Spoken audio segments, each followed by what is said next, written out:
আসসালামু আলাইকুম সবাইকে। অবাধ্য প্রণয় গল্পের 20 নম্বর পার্ট। তো বেশি কথা না বলে চলুন গল্প শুরু করা যাক। কলেজ ছুটির পরে রাইসা বাসায় যাচ্ছিল। হঠাৎ মনে হলো কেউ তার পেছন পেছন তাকে অনুসরণ করছে। রিক্সা থেকে বাড়ির গেটের সামনে নেমেই পড়েছে। পা দুটো থেমে গেল। রাস্তার চারপাশে ভালো করে তাকালো কিন্তু কেউ নেই। মনের ভুল ভেবে চট করে পা ফেলে বাড়ির ভেতর চলে গেল। যত বেশি ভাবনা তত বেশি সন্দেহ। রুমে বসে বসে ভাবলো আজকাল এমন কেন হচ্ছে।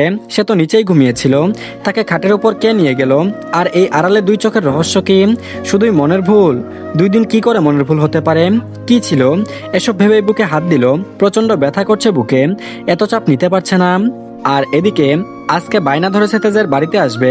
তেজের 2 হাত 2 বিটকেল ধরে আছে। জিভ বাবরু উঁচিয়ে বলল, কিরে ফাহিম, তোর মতলব কি বলতো? আমি না হয় আমার দুষ্টু কুকিলের জন্য ওর বাড়ি যেতে চাই, কিন্তু তুই ওর হাত ধরে রেখেছিস কেন? সত্যি বলতো, তোর কাহিনী কি?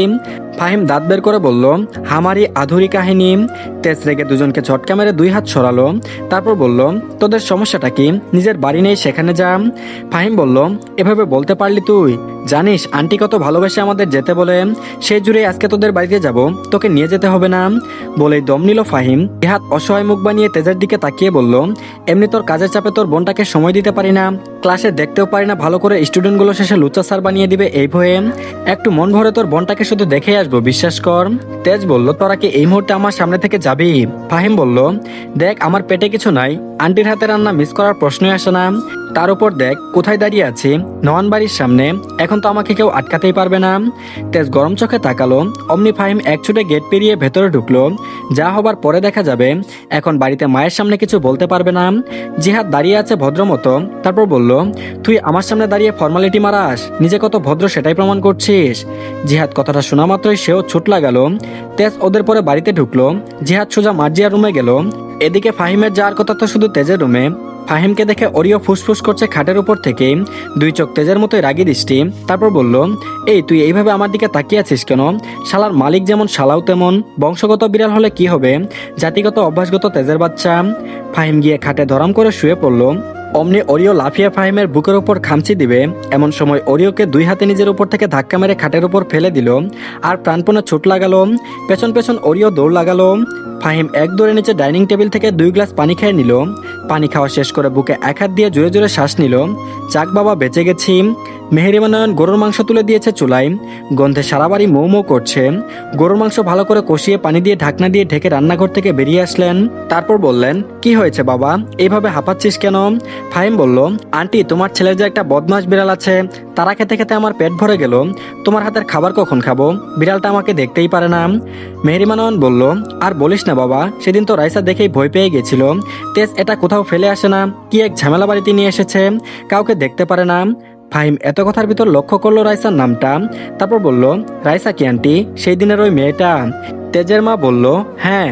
আর এদিকে খাবার টেবিলে সবাই আছে, শুধু মাহতাব নয়ন নেই, তিনি অফিসে আছেন। আবার রাইসা নিজের রুমে আছে। মার্জিয়া আর জেহাদও এসেছে। সবাই খাবার টেবিলে খাবার খাচ্ছে। হঠাৎ করে ফাহিম মেহেরিমা নয়নকে বলল, আচ্ছা আন্টি, ওই মেয়েটা কোথায়, সে খাবে না? তখন পাশ থেকে জিহাদ টেবিলের নিচে পা দিয়ে লাথি মারলো। কিরে তোর কাহিনী কি? সেদিন ওই মেয়ের জন্য তেজ কেমন করলো দেখলি না? তারপরও তুই ওর সামনে সেই মেয়ের কথা বলছিস। ফাহিমের মনে ছিল না বলে রাইসার কথা বলেছে, নয়তো এমন অপরাধ সে কখনো করতো না। তেজের দিকে ভয়ে ভয়ে তাকালো, না জানি আবার খাবার ছেড়ে চলে যায়। দুজনকে অবাক করে দিয়ে তেজ আগের মতোই খাবারে মনোযোগ ধরে রেখেছে। চোখ তুলে কারো দিকে পর্যন্ত তাকালো না। দুজনেই আশ্চর্য হলো, তেজের উপস্থিতি যেন কেউ টেরই পাচ্ছে না। জিহাদ বলল, এটা কি ঝড়ের পূর্বে শান্ত পরিবেশ? ফাহিম শুকনো রূপ গিলে বলল, কিছুই তো বুঝতে পারছি না রে। এখন মনে হচ্ছে নিজেই বলির পাঠা হতে চলে এলাম জোর করে। খাইয়ে দিয়ে এখন বলিয়ে ছাড়বে মনে হচ্ছে। ওদের ভীতু ভীতু মুখকে অবাক করে দিয়ে মেহেরিমা নয়ন বলল, আমিও তো বুঝতে পারলাম না বাবা, মেয়েটা কলেজ থেকে এসে আর নিচেই আসলো না। ফাহিম আনমনে উত্তর করলো, কলেজে পড়ে। জিহাদ ফাহিমের বাহুতে খুঁচিয়ে রাগি চোখে তাকালো, যার মানে আবারও বলছিস? তারপর বলল, তোমরা খাও, আমি দেখে আসছি। বলে মেহেরিমা নয়ন যেতে নিলে সঙ্গে সঙ্গে নীরব থাকা তেজ বলল, মা এখানে কার কি লাগবে সেটা দেখো, পরে যা করার করো। মেহেরিমা নয়ন বলল, হ্যাঁ হ্যাঁ ঠিক বলেছিস, আমি পরে গিয়ে খোঁজ নিব। বলে মেহেরিমা নয়ন কার কি লাগবে এগিয়ে দিচ্ছেন। ফাহিম শুধু উপর দিকে তাকাচ্ছে, কেউ আসছে কিনা দেখার জন্য। আসলে ফাহিম কার জন্য অপেক্ষা করছে? রাইসার জন্য। রাইসার জন্য অপেক্ষা করেও কি লাভ, সে তো আসবে না। তখন অরিওর ধাওয়া খেয়ে ফাহিম নিচে চলে এসেছিল, কিন্তু অরিও ফাহিমকে খুঁজে না পেয়ে সামনে একটা দরজা ফাঁক পেয়ে সেদিকে ঢুকেছিল। ফাহিম এখানে আছে ভেবেই তেজকে নিয়ে রুমে যেতেই দেখতে পেল ওরিও একটা রুমে ঢুকেছে। অবাক হলো, কারণ ওরিও তার রুম ছাড়া, তার কথা ছাড়া কোথাও যায় না। তাহলে ওই রুমে যাচ্ছে কেন? কিছুক্ষণ থেমে হঠাৎ স্মরণে আসলো ওই রুমে রাইসা থাকে। মুহূর্তে নিজের রুমে যাওয়া বাদ দিয়ে দ্রুত হাঁটা ধরলো সেদিকে। দরজা খুলে ঢুকতেই দেখলো রাইসা খাটের এক কোণে চেপে আছে, আর তার সামনে ওরিও বসে আছে। রাইসা ভয়ে হাত পা জড়সড় হয়ে বসে অন্যদিকে ফিরে চোখ মুখ খিচে আছে, মনে মনে দোয়া পড়েই যাচ্ছে। তেজ রাইসার পাশে এসে দাঁড়ালো। রাইসার চোখ এখনো বন্ধ। তেজ মনে মনে বলল, মেয়েটা এত ভয় পায়। তারপরও ওরিওর দিকে তাকালো রাগী গম্ভীর দৃষ্টি। সেই দৃষ্টিতে ছিল তার আপন কাউকে ভয় দেখানোর রাগ। ওরিওর সঙ্গে সঙ্গে চোখ মুখ কেমন নাদানের মতো করলো, যেন কিছু বুঝেই না। সাফাই স্বরূপ তেজের দিকে তাকিয়ে বলল, মিউ মিউ। তেজের কণ্ঠে হালকা কঠোরতা। তারপর বলল, তুই এই রুমে এসেছিস কেন? রাইসা পুরুষালী কণ্ঠ শুনে চোখ খুলে ওরিওকে দেখে আবারও চোখ বন্ধ করলো। তেজ তার পেছন দিকে দাঁড়িয়েছিল, যার দরুন রাইসা তেজকে দেখতে পেল না। ওরিও আরেকবার রাইসার দিকে তাকালো, তারপর লেজ নাড়িয়ে ধীরে ধীরে পিছিয়ে গেল। রাইসার থেকে দূরত্ব বজায় রেখে বসলো। রুমে বিদ্যমান নিস্তব্ধতা চলল। রাইসা এখনো চোখ বন্ধ করেই বসে আছে। বুকের ভেতর ধুকপুক শব্দটা যেন থামছেই না। হাত দুটো শক্ত করে নিজের বুকের কাছে চেপে ধরেছে। তেজ নরম স্বরে বলল, মৃগনয়নী। রাইসা এক পলকে চোখ খুলল এবার। সত্যি এই রুমে তেজ এসেছে, বোঝার জন্য মৃগনয়নী ডাকটা যথেষ্ট। রাইসা পাশে তাকাতেই দেখলো তেজ দাঁড়িয়ে আছে, হাতের ভাঁজে কালো কোট, চেহারায় ছিপ ছিপ ঘাম, চুলগুলো স্ট্রেট করে পরিপাটি। পুরো তেজ মানেই পরিপাটি, শুধু গরমে চেহারা ঘেমে গেছে। গম্ভীর মুখে সুদর্শন পুরুষ তেজ। রাইসা এক মুহূর্তের জন্য দুনিয়া ভুলে গেল সামনের মানুষ বলেছিল সে অভিশপ্ত, তার সামনে যেতে বারণ করেছিল। তেজ রাইসার দিকে তাকাতেই দেখলো বেহায়া দুটো চোখ তার দিকেই তাকিয়ে আছে। সেই মৃগনয়নীতে বিন্দুমাত্র ভয়ের লেশ নেই, পুরোটাই আকর্ষিত আর মুগ্ধতা নিয়ে তাকিয়ে আছে। রাইসার চোখের দিকে তাকিয়ে তেজের কিছু মিস হয়ে গেল। মনে হয় এখানেই সময় থেমে গেছে, জীবনের গতি যেন আর কোনো দিকে বয়ে যাবে না, এখানেই পরিসমাপ্তি। তখন ওরিও ডেকে উঠল, মিউ। দুজনেই হকচকিয়ে গেল। রাইসা মাথা নোয়ালো লজ্জায়, নিজেকে হাজারখানেক বকলো এইভাবে নির্লজ্জের মতো তাকিয়ে থাকার কারণে, তাও কিনা একটা পুরুষের দিকে। ছি ছি ছি। তেজ স্বাভাবিক হয়ে বলল, এত ভয় পাওয়ার কিছু নেই, ও তোমার কিছু করবে না। রাইসা চুপচাপ শুনলো, কিন্তু ভয় তো সে পাবেই। এরকম জঙ্গলের মতো দেখতে বড় বড় লুমালা বিড়াল সে কখনো দেখেনি, তার উপর বিড়ালটা তার কাছে কেমন অদ্ভুতভাবে এগিয়ে যায়। রাইসার দেহ থেকে প্রাণ বেরিয়ে যাওয়ার উপক্রম হয়। তেজ বলল, কি হলো, এখনো এভাবে বসে আছো কেন?